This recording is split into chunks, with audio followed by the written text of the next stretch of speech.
Okay, here's the lower mark. This basically is the crankshaft sprocket here, with the machined holes in it for the pulley, and it's lining up right here with the cutout. And at this point on top, the two camshaft sprockets.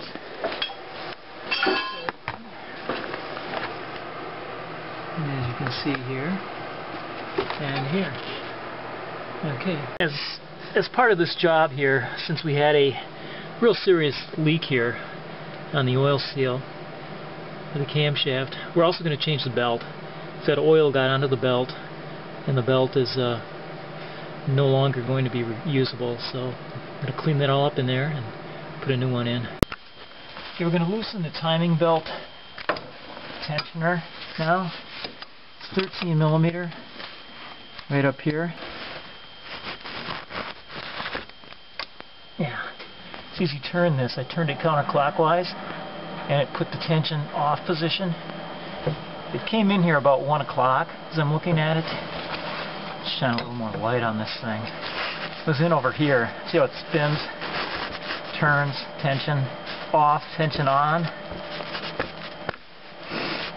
So I have to remember where to put it when we take it off. Now we've got the tension off the belt,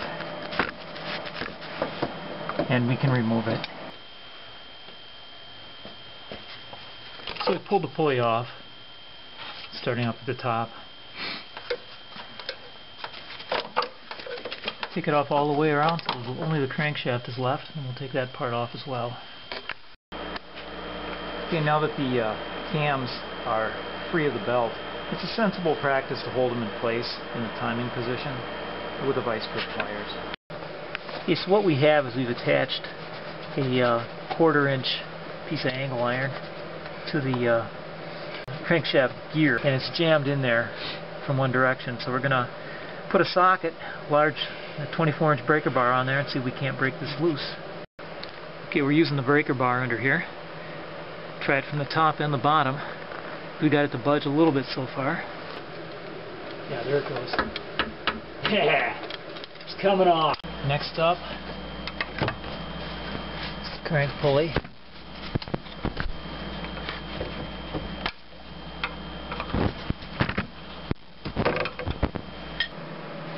I found this pulley to be on here a little bit, but using a couple of pry bars, I've managed to start working it loose.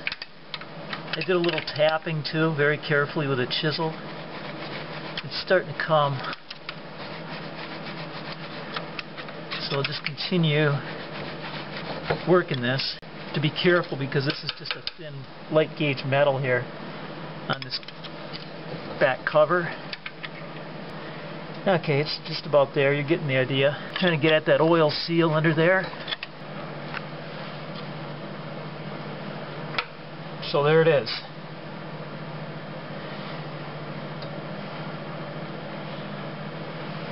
And there behind it is our bad seal. Okay, now if you look at this, there is a bushing back here. Metal bushing slides around. That has to come out because the seal is wider than the bushing. So they had to put that in there, I'm sure, so that this keyway sit right. That's so that sprocket sits right. So we're going to get a vice grip on this key here, pull it out, and pull the bushing out.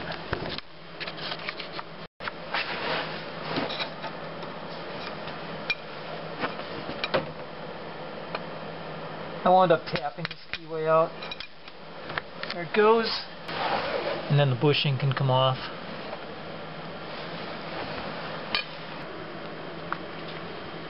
So there's the view of the seal. Just got to figure out a way to get in there. There's nothing to grab onto, no lip at all. So what I'm probably going to do is drill a hole in there, put a little machine screw in, a little sheet metal screw in there, and then pry it out.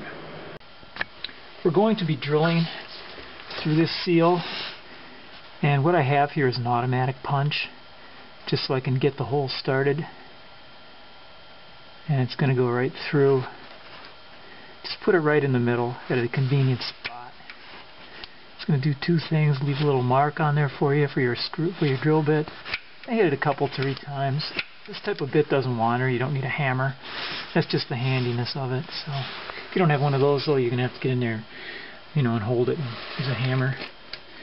Okay, I have a good sharp drill bit in here. It's a small one. It's got to be maybe on the order of 3/32. And I sharpened it up.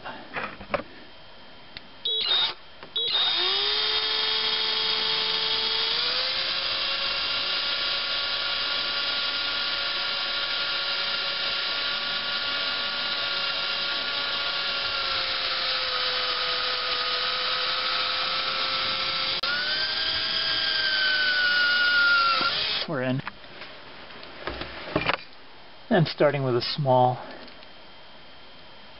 screw.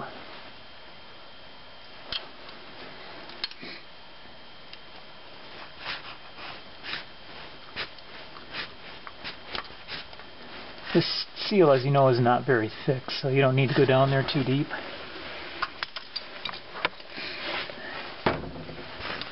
And then with a pry tool.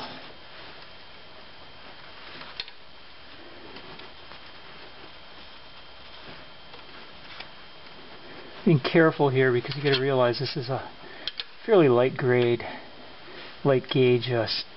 cover on here.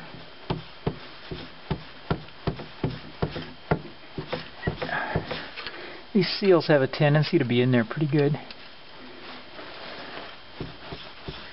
Take some prying.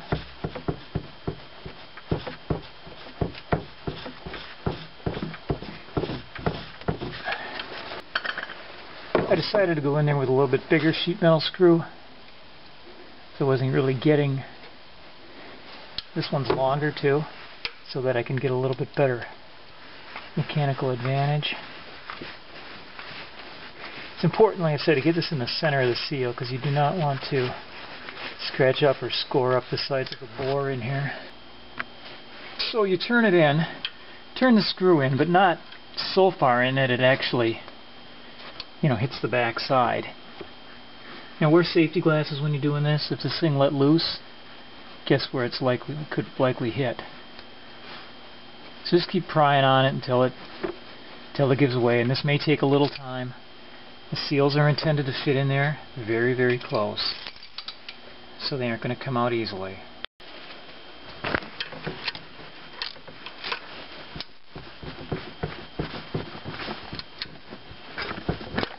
And there it is. Not too bad. Here's a look at the seal failure. See, the seal came apart. The inner side, the inner lip actually pulled right apart from the metal portion, right there. So that's where our failure came from. You want to make sure before you mount this new seal that there isn't any kind of problem with the surfaces, the contact surfaces inside here.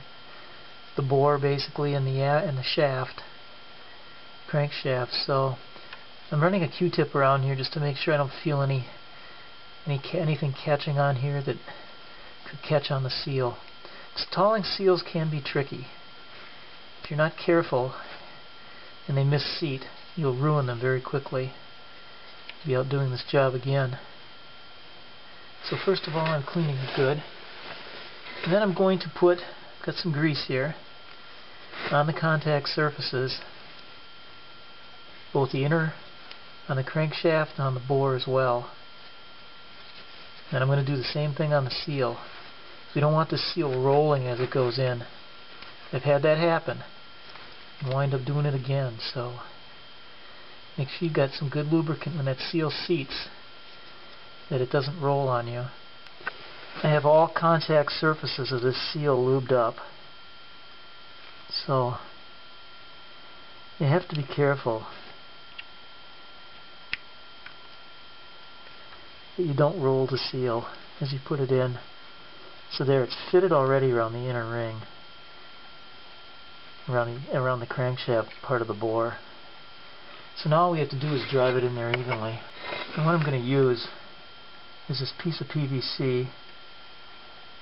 and the crank bolt.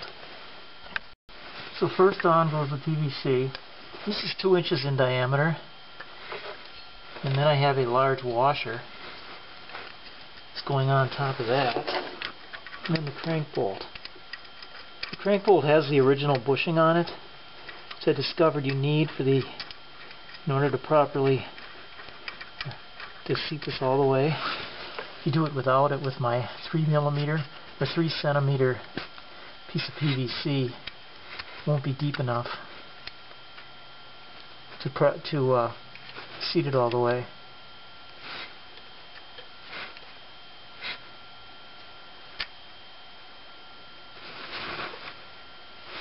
You want to be careful and make sure this pipe is centered. It's already made sure that the pipe is completely squared up too, so it doesn't have a high edge or a low edge that would cause trouble. Okay, I'm turning it in. And I like to check this along the way to make sure that it's going on evenly and smoothly, so I do this in stages. Don't rush this. And I found from some bitter past experience that rushing it is going to cause you to make mistakes. Take the extra time to get this in here right. You might be doing it again.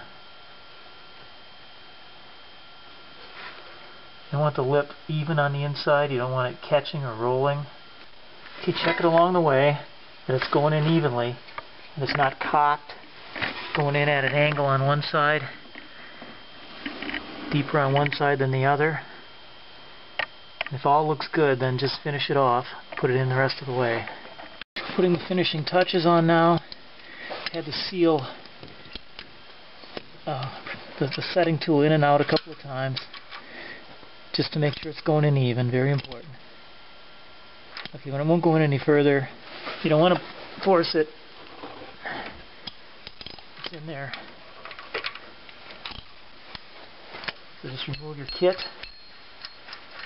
inspect it, and we should be ready for reassembly.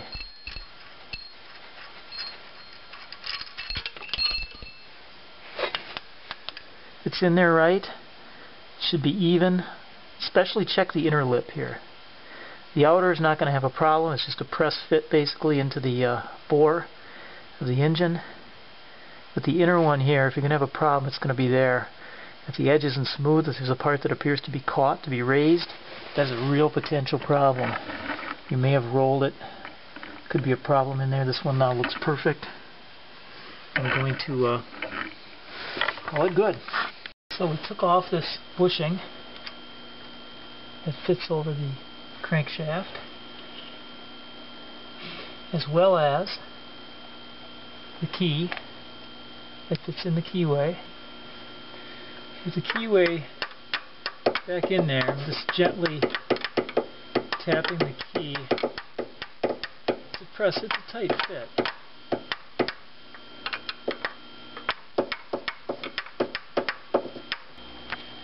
We are ready to put the sprocket back on. Crank sprocket. Open up the keyway.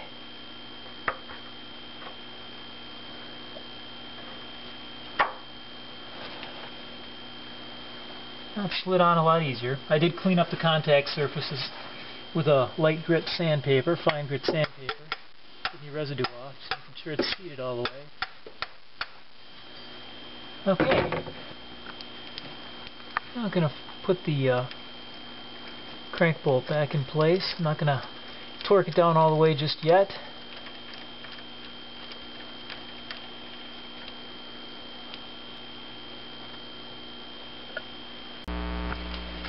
We have the crankshaft bolt started. I've also got my bar back in. This time it's going to be forced to go this direction. So it's hitting up against the underside of the axle. Okay, we're torquing this crank bolt now with our 17mm.